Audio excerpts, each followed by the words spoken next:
আত্মনিয়ন্ত্রণের অধিকার চাই, আর তাই ভারত ভাগ মানতে হবে, তবেই ভারত স্বাধীন হবে। ওল্ড ম্যান ওয়ের ইন হ্যারি। ভারতবর্ষে আরেকজন কেউ আব্রাহাম লিঙ্কন হতে পারতেন। গান্ধীজি নিজে তার হরিজন পত্রিকায় লিখেছিলেন যে আমার এমন কোনো অহিংস পথের কথা জানা নেই যেখানে এই বিশাল সংখ্যক মুসলমান যারা আত্মনিয়ন্ত্রণের দাবি জানাচ্ছে তাদের সেই দাবি থেকে বিরত রাখা যায়। যদি মুসলিমরা পাকিস্তান চায় তাহলে পাকিস্তান হবে, যদি না দেশের বৃহত্তম জনসংখ্যা আরেকটি জনগোষ্ঠী তারা যদি এর বিরুদ্ধে লড়াই না করে।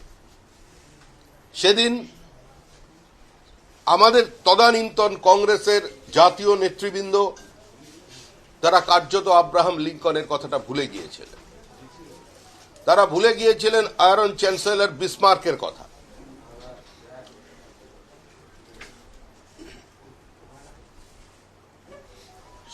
আত্মসমর্পণ করেছিলেন এই মৌলবাদীদের চাপের কাছে।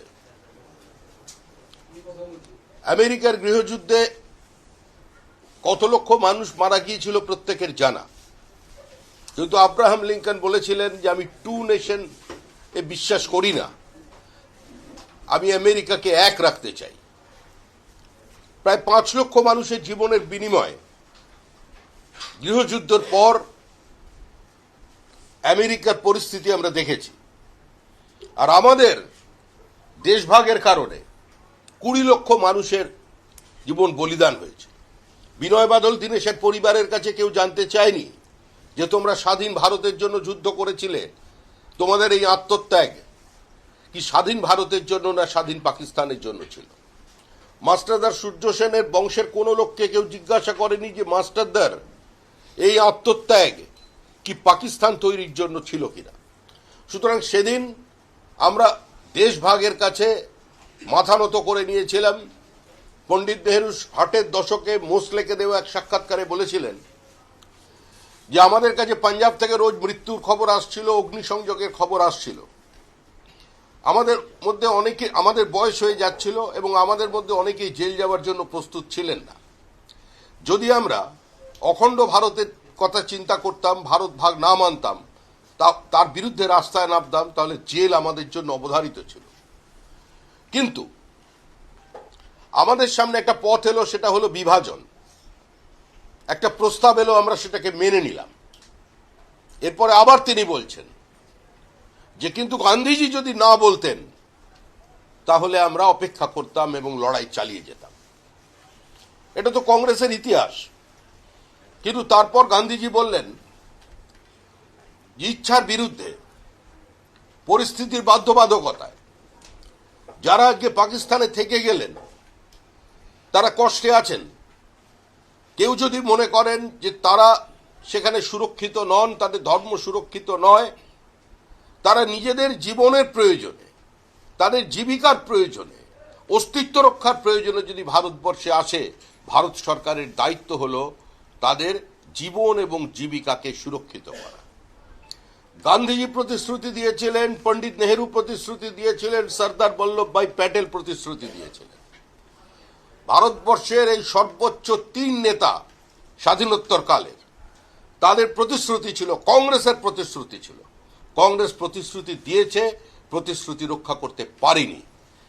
যে পাপ কংগ্রেস করেছে ওপার বাংলার মানুষের সঙ্গে, যে পাপ কংগ্রেস করেছে আজকে পাকিস্তানের জন্ম দিয়ে পাঞ্জাবের মানুষের সঙ্গে, আজকে সেই পাপের প্রায়শ্চিত্ত বর্তমানের প্রধানমন্ত্রী, পৃথিবীর জনপ্রিয়তম রাজনৈতিক ব্যক্তিত্ব, আজকে ভারতের হৃদয় সম্রাট নরেন্দ্র মোদী আজকে এই পদক্ষেপের মধ্যে দিয়ে করে দেখালেন। ওপার বাংলায় যারা ঘোষ, বোস, দত্ত, মিত্র, ঢোল, পোদ্দার সরকার, মতুয়া রাজবংশীরা আছেন, যারা জয়সওয়াল আছে, যারা জৈন আছে, যারা মাহেশ্বরী আছে, যারা গুপ্তা আছে, যারা চাকমা আছে, ওরা আমাদের রক্ত, ওরা আমাদের ভাই। আমরা ওদের বাদ দিয়ে অন্য কোনো কল্পনা আমরা করতে পারি না। আমাদের লক্ষ্য ছিল অখণ্ড ভারতবর্ষ, কিন্তু সেদিন আমাদের সেই শক্তি ছিল না। শ্যামাপ্রসাদ মুখার্জি কাশ্মীরের জন্য তার জীবন বলিদান দিয়েছিলেন। স্বাধীন ভারতবর্ষে ভারতের সংবিধানের জন্য যদি প্রথম কেউ শহীদ হয়ে থাকেন তার নাম ডক্টর শ্যামাপ্রসাদ মুখার্জি। এই বাংলার মাটিতে দাঁড়িয়ে তিনি যে গণ আন্দোলন গড়ে তুলেছিলেন, এই পশ্চিমবঙ্গের ওপর যে বিপুল পরিমাণ উদ্বাস্তুর চাপ নেমে এসেছিল, প্রায় আজকে যদি ওপার বাংলার শিকড় ধরা হয়, এ রাজ্যে এই মুহূর্তে বসবাসকারী 4 কোটির বেশি মানুষ যারা কোনো সময় অধুনা বাংলাদেশের বাসিন্দা ছিলেন, আজকে তাদের পাশে শ্যামাপ্রসাদ মুখার্জি দাঁড়িয়েছিলেন। এবং এই জমিটা, এই মাটিটা ডক্টর শ্যামাপ্রসাদ মুখার্জি আন্দোলনের ফসল।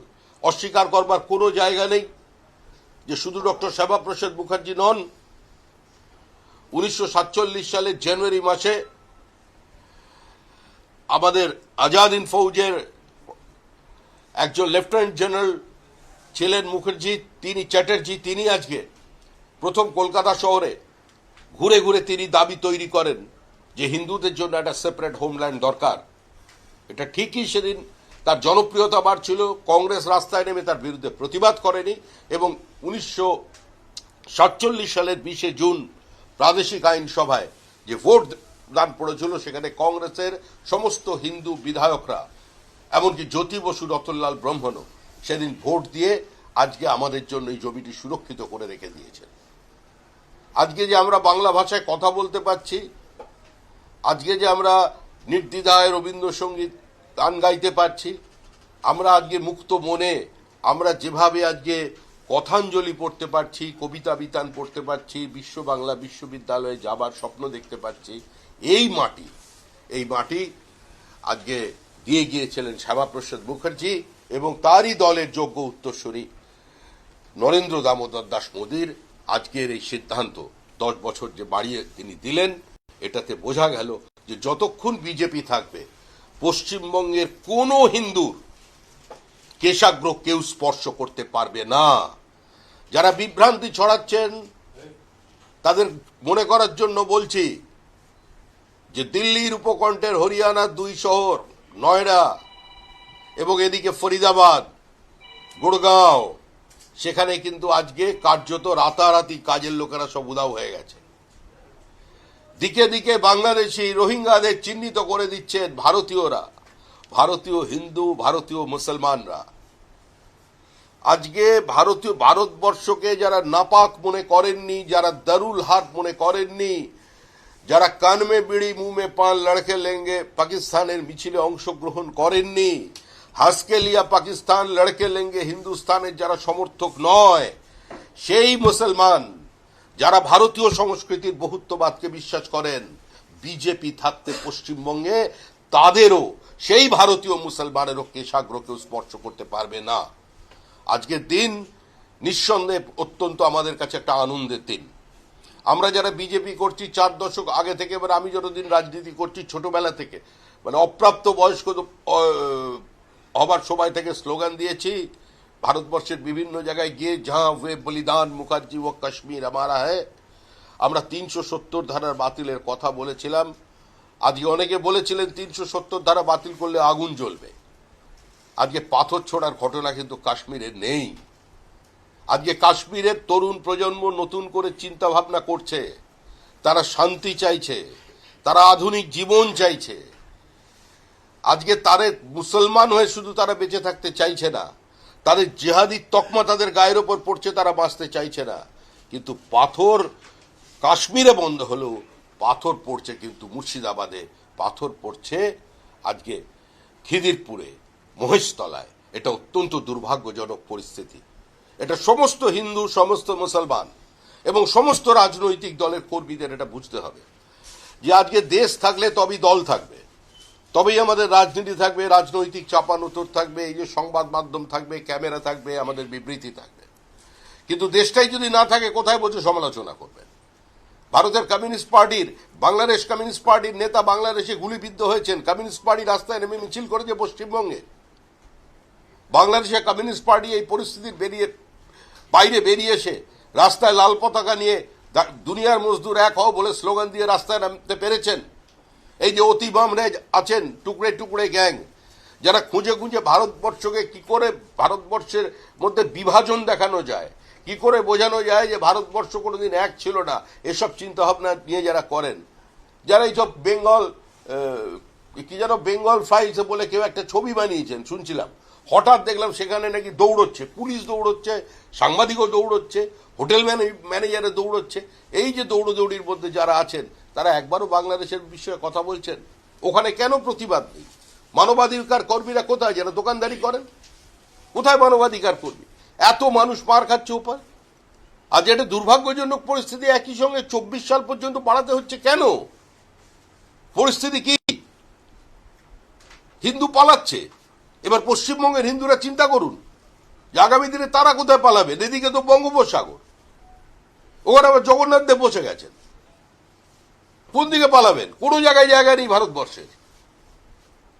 সমস্ত এক্সস্টেড হয়ে গেছে, আর কোনো জায়গা নেই পালানোর জন্য। এই পরিস্থিতির মধ্যে দাঁড়িয়ে আমাদের এজেন্ডা, আমাদের কাছে আমি আবার বলছি, কোনো লুকোনো বিষয় নেই। 370 ধারার বাতিল ছিল, হয়ে গেছে। আমরা রাম মন্দির বানানোর ছিল, সরকারের কাজ রাম মন্দির বা মন্দির মসজিদ বানানো নয়, একটা জাতীয় ক্ষতচিহ্নকে মোছার বিষয় ছিল, আমাদের কমিটমেন্ট ছিল, করে দিয়েছে। আমাদের সিএ যেটা দীর্ঘদিনের দাবি, ওখান উদ্বাস্তু পরিবারের দাবি, তাদের আত্মমর্যাদার দাবি, তাদের প্রতিষ্ঠার দাবি, তাদের সঙ্গে যে বিশ্বাসঘাতকতা হয়েছে, প্রতারণা হয়েছে, তাকে শেষ করার দাবি, সেটা আমরা করেছি। এবং অন্তিমভাবে যেটা আজকের পরিস্থিতিতে দেখা যাচ্ছে, আজকের যে ঘোষণা, যে সিদ্ধান্ত, তার জন্য আবার প্রধানমন্ত্রীকে অভিনন্দন জানাচ্ছি। আমার মনে হয় শুধু অভিনন্দনটা একা নয়, এই অভিনন্দনের সঙ্গে অনেক মানুষের চোখের জল জড়িয়ে আছে। যেদিন শ্যামাপ্রসাদ মুখার্জিকে পরিকল্পিতভাবে খুন করা হয়, সেদিন কোনো রাজনৈতিক দলের আহ্বানে নয়, জনসংঘের আহ্বানে নয়, হিন্দু মহাসভার আহ্বানে নয়, ভারত সভার সংঘের ডাকে নয়, সেদিন কলকাতা থেকে শুরু করে গোটা পশ্চিমবঙ্গে অরন্ধন হয়েছিল। এমনও ঘটনা ঘটেছে, বিভিন্ন জেলায় 3 দিন ধারাবাহিক অরন্ধন চলেছে, মানুষ রান্না করেননি। শ্যামাপ্রসাদ মুখার্জি মারা গেছেন, তিনি এই মাটিটা আমাদের জন্য রেখে দিয়ে গেছেন। এই মাটি রাখতে পেরেছিলেন বলেই আজকে বিশ্ব বাংলা তৈরি হচ্ছে। এই মাটি রাখতে পেরেছেন বলেই আজকে বাংলা ভাষাকে 2500 বছরের পুরনো ভাষা হিসেবে প্রতিষ্ঠিত করবার জন্য গবেষণা চলছে। যদিও বইটা এখনো বেরোয়নি, আমরা কলেজ স্ট্রিট পাশেই আছে, আপনারা ওটা খোঁজাখুঁজি করবেন, যদি পাওয়া যায় ভালো। কারণ মুখ্যমন্ত্রী যখন বেরোচ্ছেন বলেছেন বই তখন বেরোবে। ইমিগ্রেশন এন্ড ফরেন অ্যাক্ট, এই যে একটা অ্যামেন্ডমেন্ট 2025, এটাতে তো মানে শুধু বাংলাদেশ কেন, আফগানিস্তান, পাকিস্তান এবং নেপাল, ভুটান, এদের থেকেও যারা আসবে ধর্মীয় নিপীড়নের তাদেরকেও তো একটা মানে এটা কতটা যুগ যুগ ধরে যারা যেখানে নিপীড়িত হয়েছেন, অত্যাচারিত হয়েছেন, যাদের জীবন জীবিকা সংকটে পড়েছে, ধর্মের কারণে যাদের বাড়ি মেয়েকে, বউকে জোর করে তুলে নিয়ে যাওয়া হয়েছে, তো তারা ভারতবর্ষে আসবেন। এটাই তো ভারতবর্ষের ঐতিহ্য, সংস্কৃতি, এটাই তো পরম্পরা। তারা ভারতবর্ষে আসবেন। আর যাদের আসার কথা নয়, তারা যদি ঢুকে পড়েন, তাহলে সঙ্গে করে জমি নিয়ে আসতে হবে। নাহলে আমাদের যেটা করার, এবার আমাদের যেটা ঘোষণা, এটা তো কোনো লুকোনো নয়, ডিটেক্ট অ্যান্ড রিপোর্ট, চিহ্নিত করা হবে, বাইরে বার করে দেওয়া হবে।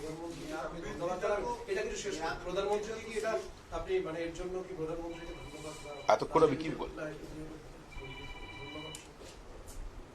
বলছি, যেটা অভিযোগ বরাবর করে আসা হয়েছে বিজেপির বিরুদ্ধে, তৃণমূল কংগ্রেস হোক, বাম হোক, যেটা প্রথম থেকেই সাম্প্রদায়িক লাইনে খেলার চেষ্টা হচ্ছে। দেখুন, এই একদম ঠিক কথা বলেছেন। মানুষ ওটা এখন বুঝতে পেরে গেছে। 1980-র দশক থেকে আমাদের বলছে, আমরা যখন দুটো সংখ্যায় ছিলাম, হাম দো হামারা দো, হতো তো আমরা এখানে এসেছি। বিজেপি তো হিন্দুদের কথা বলবেই। সারা ভারতবর্ষে পশ্চিমবঙ্গের মাটিতে দাঁড়িয়ে উদ্বাস্তু হিন্দুদের কথা বিজেপি ছাড়া কোন রাজনৈতিক দল বলেছে? মানুষকে তো উদ্বাস্তু বানিয়েছে কংগ্রেস আর সিপিএম। কংগ্রেস, সিপিএম তো এই দেশটাকে, কমিউনিস্ট পার্টি তো 28টা টুকরো ছোট ছোট করে ভাগ করে তারপরে ব্রিটিশকে ডোমিনিয়ন স্ট্যাটাস দেওয়ার জন্য প্রস্তাব দিয়েছিল, এবং তাদের সেই ম্যাপ তারা তাদের পিপলস ওয়ার পত্রিকায় প্রকাশ করেছিল। তো এটা তাদের ঘোষিত অবস্থান, এটা আমাদের ঘোষিত অবস্থান। যেমন তৃণমূল কংগ্রেসের ঘোষিত অবস্থান, এজেন্ডা হচ্ছে মৃত ভোটার থাকবে, একজনের নাম 4 জায়গায় থাকবে, রোহিঙ্গার নাম থাকবে, বাংলাদেশি অনুপ্রবেশকারীদের নাম থাকবে, বাংলাদেশি জেহাদিদের নাম থাকবে, তাদের নিয়ে ভোট করতে হবে। আর আমাদের এজেন্ডা হচ্ছে পরিচ্ছন্ন ভোটার লিস্ট নির্বাচন কমিশনের উপহার দেবে। এ তো অবস্থান, এই নিয়ে কোনো বিতর্ক তো নেই। কোনো ধর্মীয় কার্ডের বিষয় নয়। আপনি বাংলাদেশে যান, আপনার বুম নিয়ে যান, আপনার সাংবাদিক পরিচয় নিয়ে যান, অত্যাচারিত মানুষের থেকে সামনে রাস্তায় দাঁড়িয়ে ঢাকার রাস্তায় কারো 3টে বাইট করে পাঠান এখানে আমাকে। যদি আপনি জীবিত অবস্থায় ফিরতে পারেন, আপনি সুস্থ শরীরে ফিরতে পারেন, তারপরে আপনার প্রশ্নের উত্তর দেব। কি করণে মানুষ আসছে? মানুষ সর্বস্ব ছেড়ে দিয়ে কেউ ফুটপাতে আশ্রয় নেবার জন্য আসে না। আগের দিন যার বাড়িতে নেমন্তন্ন হয়েছিল সব একসঙ্গে নেমন্তন্ন হলো, আর পরের দিন সেই বাড়ির মানুষগুলোকে টুকরো টুকরো করে কেটে ফেললো। এমনি মানুষ আসছে। রাজাকার বাহিনী আর পাকিস্তানি সেনা 30 লক্ষ মানুষকে খুন করেছিল 70-71 সালে। পৃথিবীর অন্যতম বড় জেনোসাইড। 1.5 লক্ষ মহিলাকে পাওয়া গিয়েছিল যশোর ক্যান্টনমেন্টে, যাদের এইজ গ্রুপ হচ্ছে 13 থেকে 45, যাদের স্তন কাটা ছিল। এই অত্যাচারের কথা বাংলাদেশ ভুলে গেছে? একইভাবে নতুন করে অত্যাচার শুরু করেছে সর্বত্র। কোথায় যাবে তারা? কোথায় ওই কি যেন মানবাধিকার কর্মীরা কোথায়? এ নিয়ে বিতর্ক নেই? একবারও তো কেউ রাস্তায় নামছেন না। তো আমরা ছাড়া কে বলবে? আমরাই বলবো, এবং যারা আছেন সবাইকে এটা বুঝতে হবে, আমাদের সঙ্গে সংসার করতে হবে আগামী 20 বছর।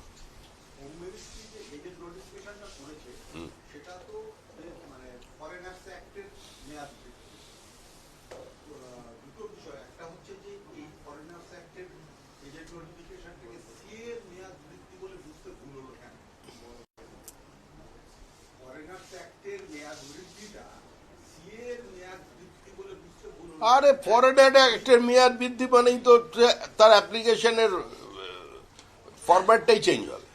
এ তো মানুষ বোঝে এটা। এটাকে নিয়ে নতুন করে গুলিয়ে দেওয়ার চেষ্টার কোনো লাভ নেই। দুটো এক কিনে সেটা আইন বলবে, সেটা ফরেন মিনিস্ট্রি বলে দেবে। একটা আমি রাজনীতির কথা বলতে পারি, আমি ওই সূক্ষ্ম বিশ্লেষণে যাব না। যে বার্তা দেওয়ার সেই বার্তা পৌঁছে গেছে, বার্তা রটে গেছে। ওপার বাংলা থেকে ধর্মীয় কারণে উৎপীড়িত হয়ে নিপীড়িত হয়ে যারা এপার বাংলায় এসছেন, তাদের সুরক্ষা দেবে ভারত সরকার। ভবিষ্যতে তাদের নাগরিকত্ব দেবে ভারত সরকার। তাদের নিশ্চিতভাবে ভারতবর্ষে থাকার ব্যবস্থা করবে ভারত সরকার। আর যারা এই দেশকে নাপাক বলে, দারুল হার্ব বলে দেশ ছেড়ে চলে গিয়েছিল, ওপার থেকে আবার মেরে তাদের হিন্দু শূন্য করেছে, তারা যদি আসে, তাদের ডিটেক্ট অ্যান্ড রিপোর্ট যে পলিসি আছে সেটা চলবে। সুতরাং এখানে সরকারের যে কমিটমেন্ট ছিল স্বাধীনতার পর, রক্ষা করতে পারেনি, অনেক জিনিস রক্ষা করতে পারেনি। রাজীব গান্ধী দুঃখ করে বলেছিলেন যে আমি 1 টাকা পাঠাই, 14 পয়সা মানুষের কাছে পৌঁছয়। রাজীব গান্ধী চোখের জল ফেলেছিলেন, স্বপ্ন দেখেছিলেন, কিন্তু রাজীব গান্ধী যাদের দ্বারা পরিবেষ্টিত ছিলেন তারা করতে পারেনি। আমরা করে দিয়েছি। PM টু বেনিফিশিয়ারি প্রধানমন্ত্রী নরেন্দ্র মোদী করেছেন। প্রণব মুখার্জি স্বপ্ন দেখেছিলেন 1 nation 1 tax. Doctor Manmohan Singh স্বপ্ন দেখেছিলেন, কিন্তু তারা করতে পারেননি। তাই প্রণব মুখার্জির উপস্থিতিতে, প্রণব মুখার্জির হাত দিয়েই 1 নেশন 1 ট্যাক্স GST-কে বাস্তবায়িত করেছে বর্তমানের সরকার। আমরা নতুন কিছুই করছি না। ভাষণে যারা মনে করে বলে আবেগ বা ওই বিভিন্ন ধরনের প্রতিশ্রুতি দিয়ে দেয়, সেই প্রতিশ্রুতির দায়ভার আমরা পালন করছি। মানে বাবা দিয়ে গেছে, ছেলে ঋণ করে গেছে, ছেলে শোধ করছে, ব্যাপারটা এইরকম। দাদা, একদিকে এসআইআর চালুর প্রস্তুতি চলছে, হ্যাঁ, 14 থেকে 24-এর মধ্যে এই সময়কালের মধ্যে যারা ফরেনার্স অ্যাক্টে মেয়াদ বৃদ্ধির সুযোগটা পেয়েছে, তারা তো এই মুহূর্তে নাগরিক নয়। তারা তো এই মুহূর্তে, তাদের তো ভোটাধিকার নেই। কারা?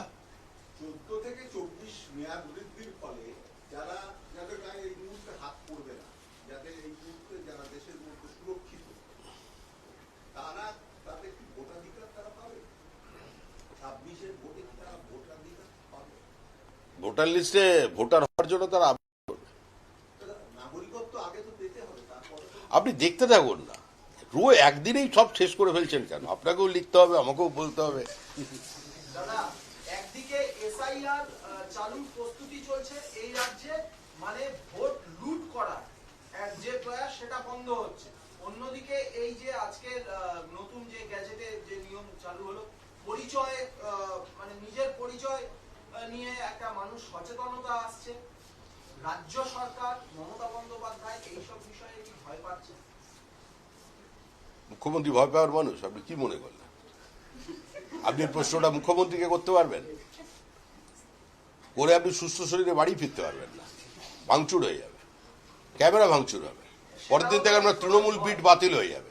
না না, আমাদের মুখ্যমন্ত্রী একটা ভীতু মানুষ নন। মুখ্যমন্ত্রী অত্যন্ত দৃঢ়তার সঙ্গে, স্বচ্ছতার সঙ্গে, সততার সঙ্গে ধীরে ধীরে এগিয়ে যাবেন। তাহলে বিরোধিতা করছেন কেন এই এসআইআর? শেষ করতে দিচ্ছে না। আপনি মুখ্যমন্ত্রীর অবমাননা করছেন। মুখ্যমন্ত্রী ধীর পায়ে এগিয়ে যাবেন বিরোধী দলনেত্রী হবার পথে।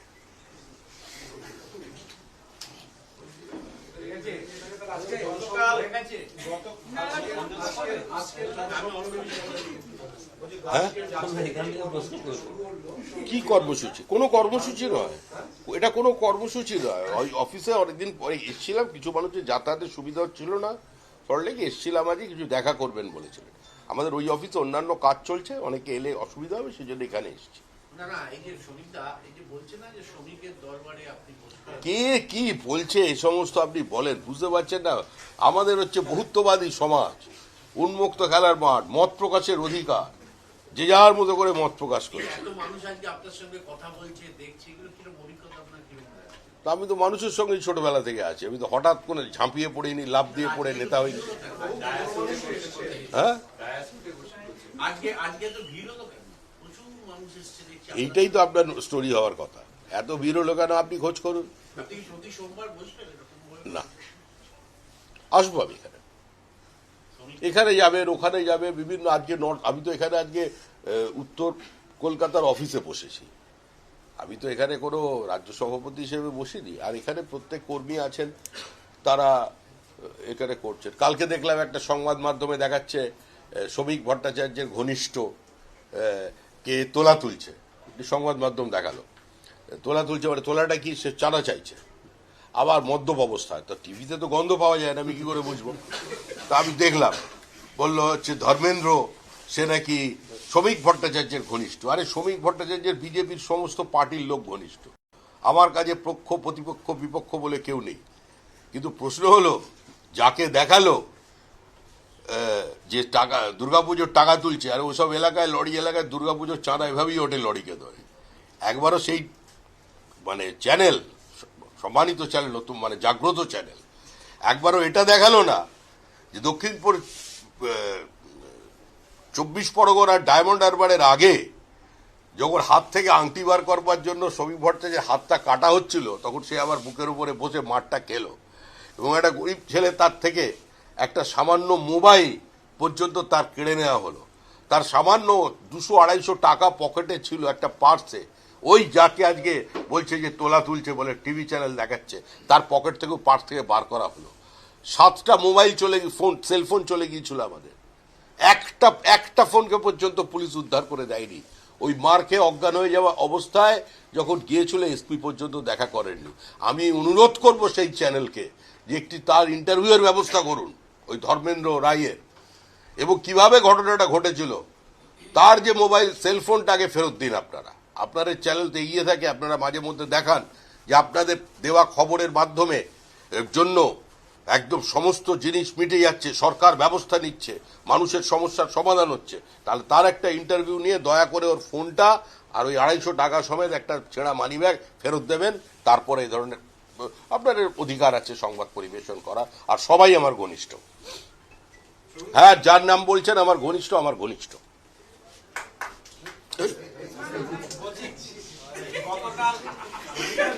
নতুন স্টেট কমিটি কবে ঘোষণা? হ্যাঁ, আরে এটা কি করবো বলুন তো? আপনি শ্বশুরবাড়ি কবে যাবেন আমায় বলে যাবেন না? তারিখ তো আপনি ঠিক করবেন, আমারটা আমি ঠিক করব, পার্টি ঠিক করবে। সেটাই জিজ্ঞেস করছি যে সেটা কি ঠিক? না, এটা বলা যায় না সবসময়, পুজোর আগে হবে? এটা বলা যায় না। পুজোর মার্কেটিং করতে করতে শ্বশুরবাড়ি যাবে না, তারপরে যাবে, আগে যাবে, এইসব ব্যাপার পারিবারিক ব্যাপার, এগুলো বলাই যায় না। পার্টিটা তো শ্বশুর বাড়ি নয়। পার্টিটা পরিবার তো, হ্যাঁ, পরিবার। পার্টিটা খেলা নয়। কেউ কেউ বলছে না খেলা হবে, পার্টিটা খেলা নয়। মনিকা হচ্ছে তো। হ্যাঁ, মনিকা বলে বলছে জেলায় জেলায়। আমার এরকম জানা নেই। এরকম কোনো প্রোগ্রামের কথা আমার জানা নেই। বলছি যে একটা ছবি উর্দু একাডেমি প্রথমে দিয়েছিল জাভেদ আখতারের একটা ছবি, সেই ছবি দেওয়ার পরে কিছুদিন পরে দেখা গেল ওই প্রোগ্রামটাই বাতিল করে দেওয়া হলো। উর্দু একাডেমির চেয়ারপারসন হচ্ছে মমতা বন্দ্যোপাধ্যায়। তাহলে জাভেদ মৌলবাদের চাপ বলে অভিযোগ, এই পুরো ব্যাপারটাকে নিয়ে কি বলবেন? এখানে জাভেদ আখতারকে এখন চিন্তা ভাবনা করতে হবে যে সারা জীবনে উনি অনেক বিবৃতি দিয়েছিলেন, বিবৃতিগুলো ঠিক ছিল কিনা। এর থেকে বিজেপিকে শিক্ষা নেওয়ার কোনো ব্যাপার নেই, জাভেদ আখতারকে শিক্ষা নিতে হবে।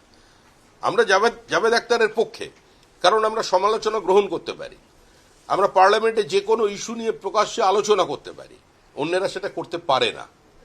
আমরা বিরোধিতাকে স্বীকার করে নিই, কারণ গণতন্ত্রের প্রাথমিক শর্তই হলো বিরোধিতার অধিকার। সেই অধিকারে আমরা বিশ্বাস করি। যারা বিশ্বাস করে না তারা জাভেদ আখতারের প্রোগ্রাম ওখান থেকে সরিয়েছে। এবার জাভেদ আখতার কি বার্তা দেন সেটা তার ব্যাপার, গতকাল বসে প্রশ্ন করা যায় না। গতকাল উঠবে তো বেঙ্গল ফাইলস রিলিজ করতে চলেছে এবং বিবেক অগ্নিহোত্রী তিনি যেটা উদ্বেগ প্রকাশ করছেন যে কোনো হলে হয়তো চালাতে দেওয়া হবে না। এই বিষয়টা নিয়ে কোনো রকম কোনো কিছু ভাবছেন আপনারা, যে আপনারা পার্টির তরফ থেকে কোনো রকম, কেননা যেভাবে এই বিষয়টা চলছে? দেখুন, সত্যকে সাময়িকভাবে প্রতারিত করা যেতে পারে, কিন্তু পরাজিত করা যায় না। তো সেটাই ভবিষ্যতে প্রমাণ পাবে। মত প্রকাশের অধিকার নিয়ে যে পশ্চিমবঙ্গে তথাকথিত বুদ্ধিজীবীরা রাস্তায় মোমবাতি নিয়ে বেরিয়ে পড়েন, কোথায় যে গুঁজে রেখেছেন বাড়ির মধ্যে মোমবাতি পাওয়া যাচ্ছে না। সত্যজিৎ রায়, ঋত্বিক ঘটক, মৃণাল সেনেদের জায়গায়, বিমল বাবুদের জায়গায় আজকে একটা সিনেমার ছবি দেখে সেটারও এত ভয়। আর এটা তো ইতিহাস, ইতিহাসকে কি করে অস্বীকার করবেন? আজকে যত বন্ধ করবেন তত বেশি মানুষ দেখবে। আজকে তরুণ প্রজন্ম তারা আজকে নিউজ পেপার কম পড়ে, সবই তো এখন হাতের মধ্যে।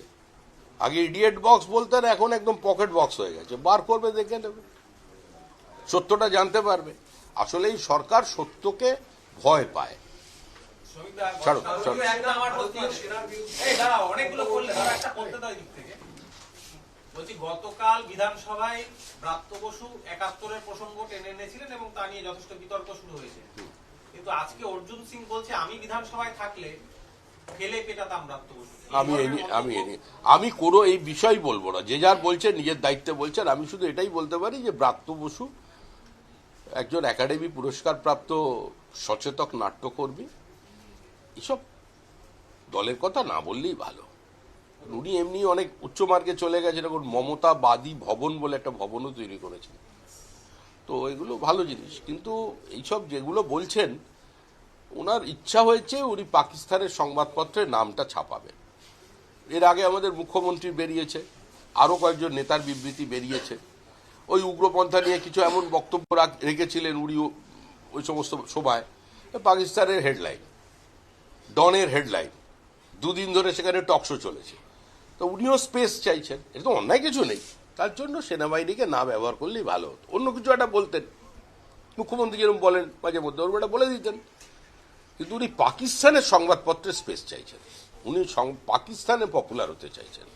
এ তো কিছু করার নেই। রাজ্যের বিরোধী দলকে সাসপেন্ড হতে হলো। হ্যাঁ, এই ব্রাত্য বসুর কথার প্রতিবাদে রাজধানী দিয়েছিল শুভেন্দু অধিকারী লড়ে, তার জন্য তাকে সাসপেন্ড করা। তো সেটাই তো স্বাভাবিক। এই স্বাভাবিকভাবে এর বার্তা দেওয়া হচ্ছে সমাজের ওই মৌলবাদীদের কাছে, যারা মুর্শিদাবাদে বাচ্চাদের বইপত্র পুড়িয়ে দিয়েছিল, আগুন লাগিয়েছিল, হিন্দুদের দোকান লুট করেছিল, যারা খিদিরপুরে আগুন লাগিয়ে দিয়েছে।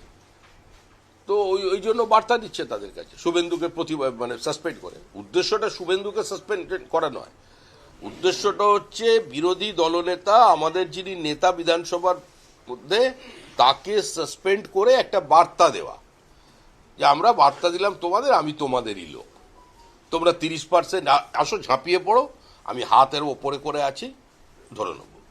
এই গল্প।